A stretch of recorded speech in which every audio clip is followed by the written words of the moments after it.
Hello and greetings from RPGmodsFan. I watched a video where Yong and Jason Schreier were discussing issues in the gaming industry, which was released on the 18th of November 2018. Due to me being a gamer and not an insider or a journalist in the industry, I would say I have the same perspective as Yong does. During the discussion, Jason Schreier makes a very good point on how executives in the gaming industry are overly compensated, and their compensation is just unjustified. So, I decided to gather the most recent executive compensation data that I can find for US-based and traded companies from SEC filings. I will present my findings in this video. The companies that I have looked at are EA, Activision Blizzard, Take-Two Interactive, and Zynga. I would have loved to include Bethesda into this mix as well, but unfortunately their parent company, ZeniMax, is a privately held company, so data was just not available for Bethesda. Oh well. All the data that I gathered for executive compensation of various US-based gaming companies were taken from their SEC filings, specifically their Schedule 14A proxy statement filings. Here is the Schedule 14A proxy statement filing for EA, which was filed on the 15th of June 2018. Here is the table that can be found within the proxy statement showing various executives along with their compensation.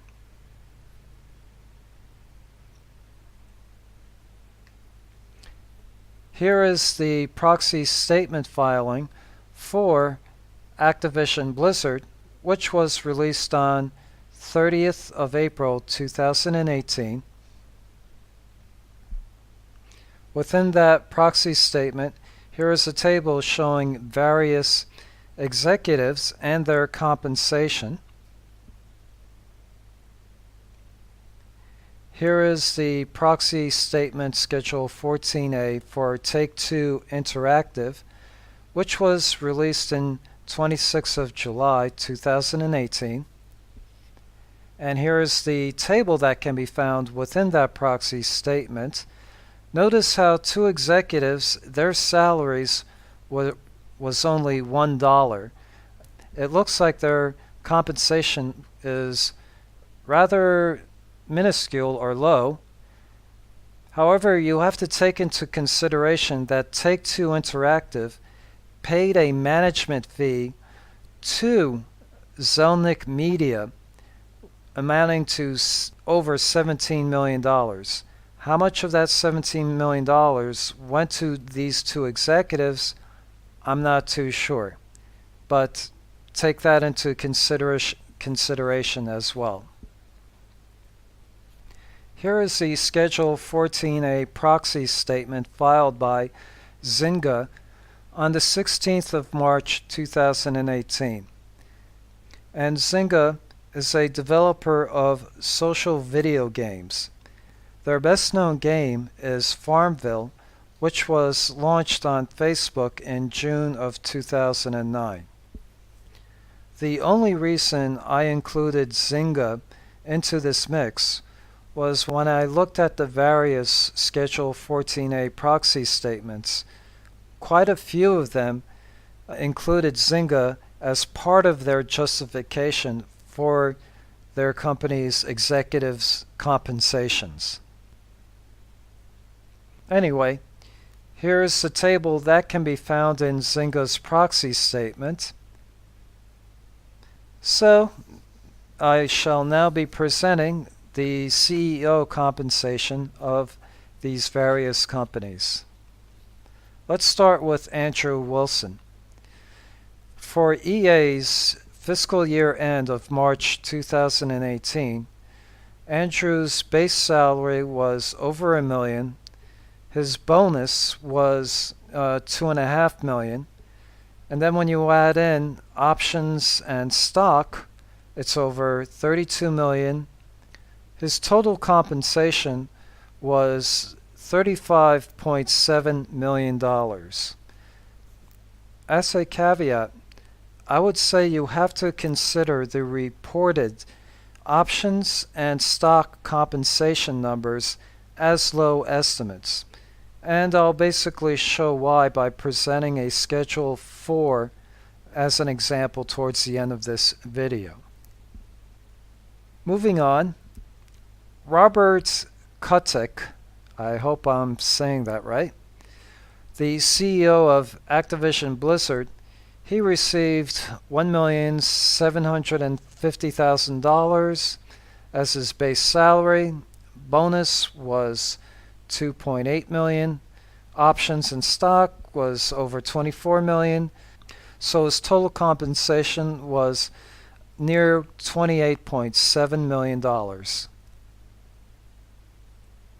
Strauss Zelnick, the CEO of Take-Two Interactive, his base salary was $1, and if you include his other compensation, his total compensation from Take-Two Interactive was $42,629. But keep in mind that Mr. Zelnick's compensation does not include whatever he received from the $17 million fee that Take-Two Interactive paid his Zelnick Media Company. Frank Gibeau of Zynga, for the fiscal year end of 2016, received a total executive compensation of nearly $24.5 million. Notes that for the fiscal year 2017, Mr. Gibeau's total compensation was $1,750,000. In this table, I am presenting the CEO executive compensation side by side of each of the companies I just presented.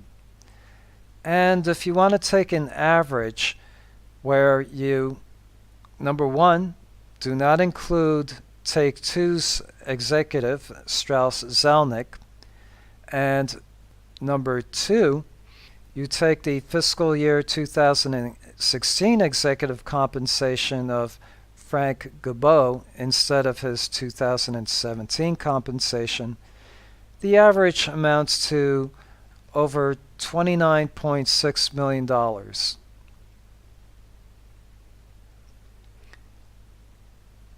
All right, now I will be presenting the CFO's executive compensation for each of these companies. Starting with Blake Jorgensen, his total executive compensation was over $19 million. The CFO of Activision Blizzard, Spencer Newman, received almost $9.5 million as his executive compensation.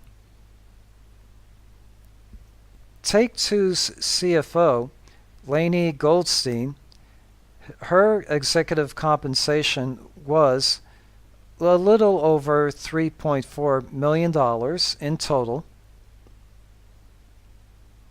Zynga's CFO, Gernard Griffin, received an executive compensation totaling nearly $12.9 million. Caveat, this is for Zynga's fiscal year end of 2016.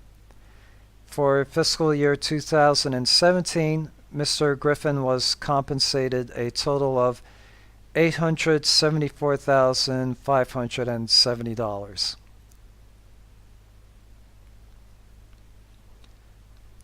In this table, I am showing side by side of the various companies for their CFOs, their executive compensations. If you take the average of all four of them, it is nearly $11.3 million. And as a caveat, instead of using his 2017 pay, I'm using Mr. Griffin's 2016 pay. Now I'll be showing the compensation for the other executives of these same companies. Let's start with EA. Ken Moss, the Chief Technology Officer, received an executive compensation of a little over $14.5 million. Chris Bronzo, the Chief Marketing Officer of EA, received an executive compensation totaling nearly over $5.7 million.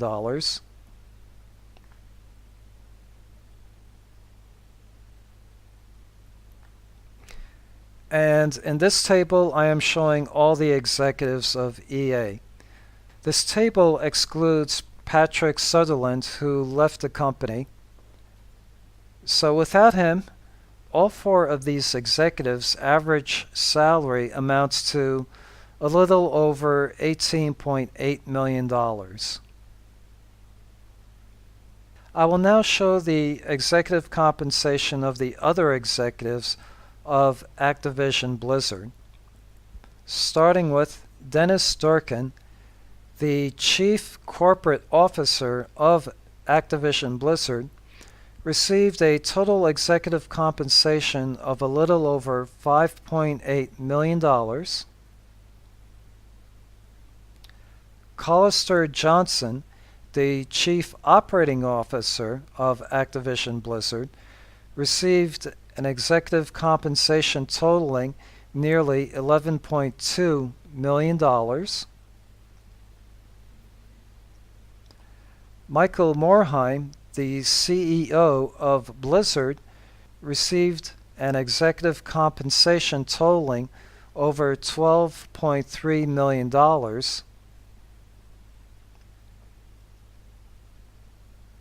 Ricardo Zacconi, the CEO of King within Activision Blizzard, his executive compensation was nearly $14.8 million.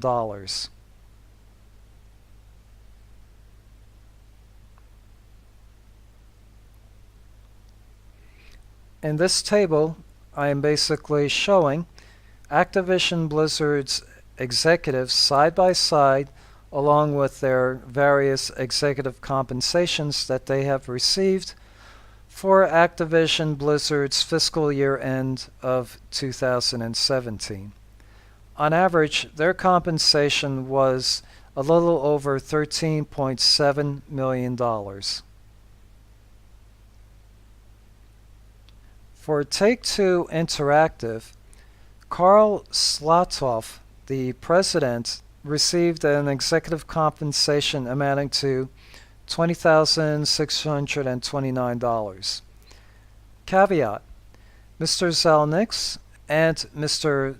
Slatoff's compensations did not include the $17 million fee that Take-Two Interactive paid their Zelnick Media company. Daniel Emerson is Take-Two Interactive's Executive Vice President and General Counsel. His executive compensation was nearly $3 million.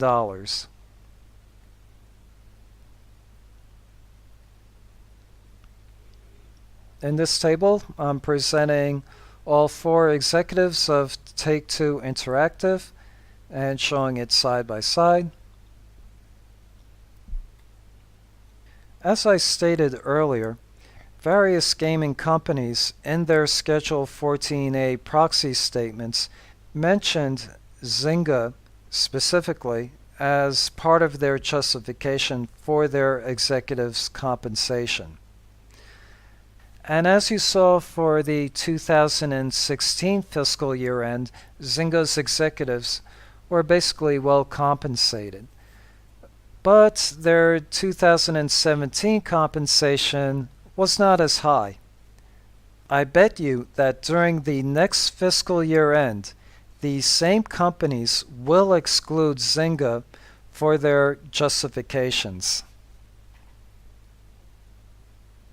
So, is executive compensation for AAA gaming companies just out of control and unjustified? Well, hopefully from the figures I've shown, you can reach your own conclusions. And I bet you already know my own conclusion already. On the screen, I am showing a Form A filing from the CFO of EA, Blake Jorgensen. On the 6th of November 2018, Blake Jorgensen sold 10,500 shares of EA stock at nearly $92.79 per share, totaling nearly $1 million from this sale. He still has 104,391 shares remaining in his possession, which basically is nearly $10 million at the $92.79 per share figure.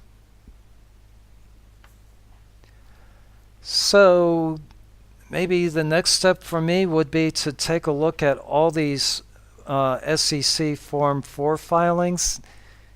That is going to be quite a bit of work. What I wanted to show with this example of a Form 4 filing is that these reported executive compensations are low estimates, in my opinion, and do not reflect the true compensation that these executives get. Thank you for watching. I hope that this video has been informative, and I wanted to thank both Yong and Jason Schreier for their discussion. It was very informative, and I do recommend watching that video. This is RPGmodsFan saying cheers, have a good day, and goodbye.